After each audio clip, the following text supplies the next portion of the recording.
Good morning, everybody. How y'all doing? Pretty good here. It's another glorious day in Ohio. Got some fog and drizzle and junk. But anyway, I'm gonna take a ride in the Tundra and talk about my first month or month and a half of ownership. All right, we're out here driving around. It's drizzling, and there was a little bit of ice on the driveway, so another lovely winter day here. I want to talk about my first month and a half or so ownership experience in the Toyota Tundra. I got this truck in December. I think it was around the 28th or something like that. Traded in a Tacoma. Prior to that was a Ram Rebel, and I'm very happy with the truck so far. Of course, I compare it to the Rebel as I drive it because that was my last full-size truck. But I've also had a couple of F-150s within the last 2-3 years, so kind of draw on that a little bit. The truck has done very well. I haven't had any little gremlins or hiccups or electrical problems or any of that kind of stuff.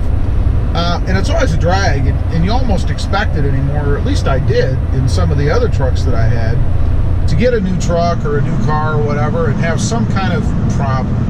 You know, whether it's rattling or whether it's something electrical, something's broken, something doesn't work, whatever.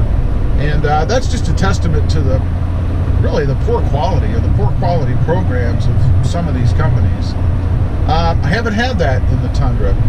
No issues. Everything works the way it's supposed to.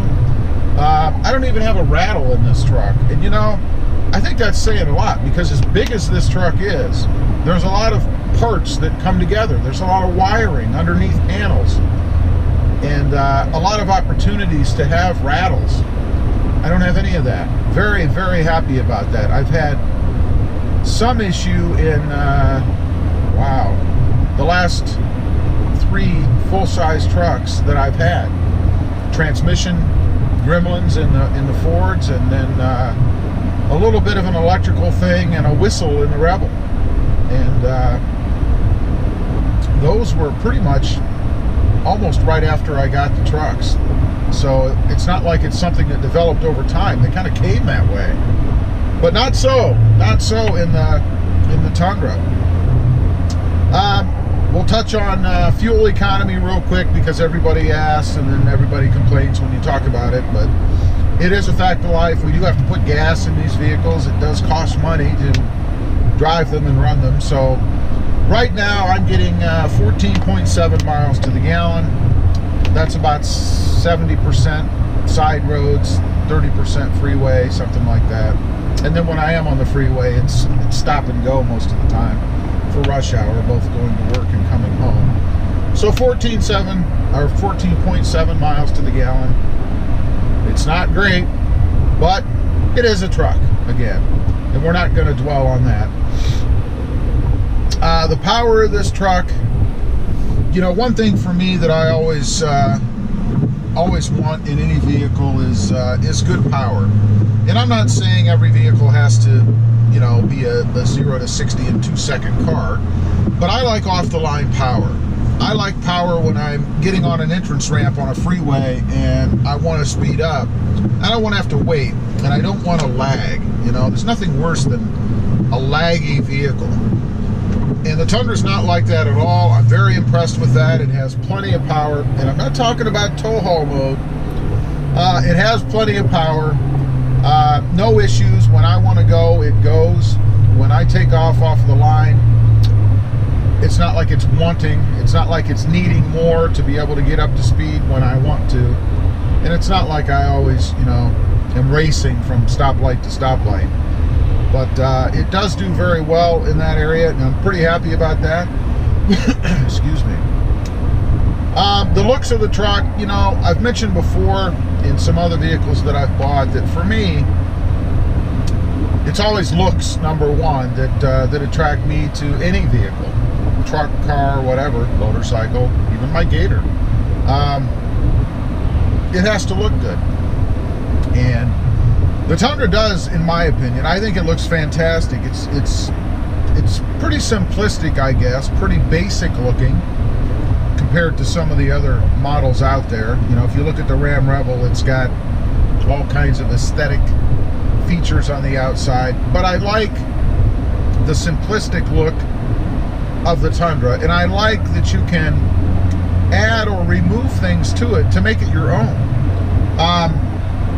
I've done some mods on this truck so far, and I'm pretty happy with the way it's coming out. There's more to come, but there's a lot of stuff out there that you can get, and a lot of things that you can do yourself. I like the bolt-on things that are available. I like the TRD stuff that you can get for it, and I think you really can customize it and make it your own, either making it more simplistic or putting more on it to make it more to give it more of a pop, if you will.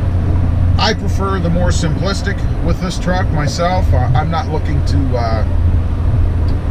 I guess make it, you know, a shining beam in the darkness. You know, I want it, well, I'm not looking for it to blend in. I think there's a lot of appeal in just a simple, clean look, which is why I'm a big fan of debadging and color matching and things like that. As you know, I don't like chrome. I've removed a lot of the chrome from this truck so far. I have more to come. I have some parts on order now, just waiting for them to arrive. Stay tuned. And we'll continue the chrome deletion of this truck. I think the stance of it is just about perfect. And what I mean by that, I guess, is two different things. The height of it for entry and exit, and part of the reason that it works really well for me are the side steps that come with this truck. And I will admit, when I first got it and brought it home, I thought I would change those out, change them to some kind of an infab or something like that, because I didn't really want the chromish or brushed aluminum, stainless steel, whatever they are, look, because that's indicative of chrome. But I think I'm going to change the appearance of them.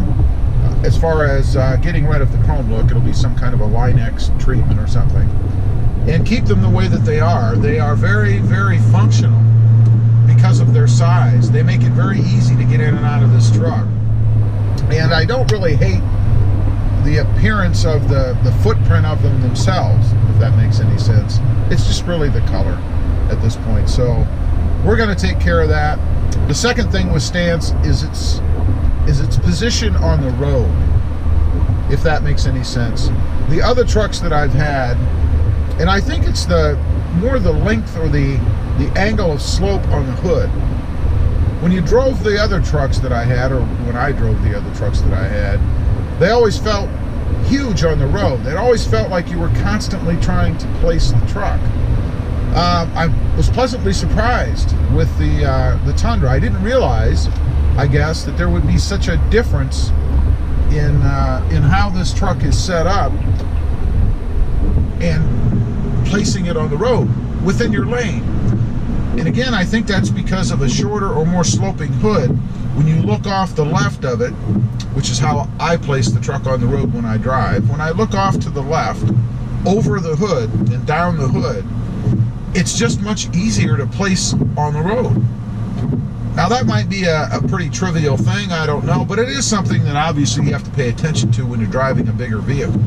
I mean, obviously you have to keep it in your own lane, and the easier it is to do that, either by setup or design, the better it is. So I was pleasantly surprised with that. That's not something I was really aware of or noticed during the test drive or the times that I sat in it before I actually bought it. So that was a huge benefit once I got it home and realized how much easier it is to place this truck. The interior design, you know, it's pretty basic, really, but there is some benefit in that.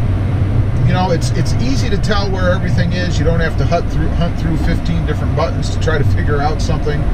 There are 3 on the radio, at least in the panel around the radio: a home, an apps, and an audio. You hit one of them and you're there. The knob for volume, we've got to have that these days. You know, I have the Type R, and it does not come with a knob for the radio. It's some kind of little, I don't know, they make it look like it's some kind of sliding button, if you will, but it's really not. You push the top, you push the bottom, but I always find, and it's on the steering wheel, you can do it on the radio, but that's even more difficult. But I always find myself having to stare at the steering wheel to figure out which way I want to go, whereas the radio knob is right there. It's very simple. So I like that.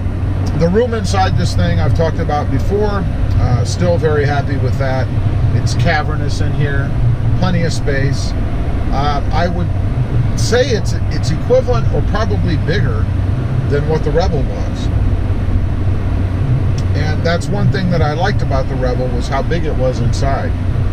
And going from the Rebel to a Tacoma, I realized I had given up way too much. Hence the Tundra purchase. So I think overall, I'm very happy with this truck. I'd recommend it to anybody. I'd even go as far as to say that it's the best truck that I've had. Pleasantly surprised with that. You certainly don't want to get a new vehicle and then wish you had something else. There is nothing else out there that I would want at this point. Great product. Really love it. Like I said, I would recommend it to anybody, and I'm very happy with it. Anyway, just wanted to get on here while I'm out cruising around, talk about my first month's experience. No issues. Perfect. As usual, please click subscribe if you haven't before. Give this video a big thumbs up. And don't forget to hit that subscribe button. Thanks for watching, and we'll see you next time on the web. Have a good day. Bye.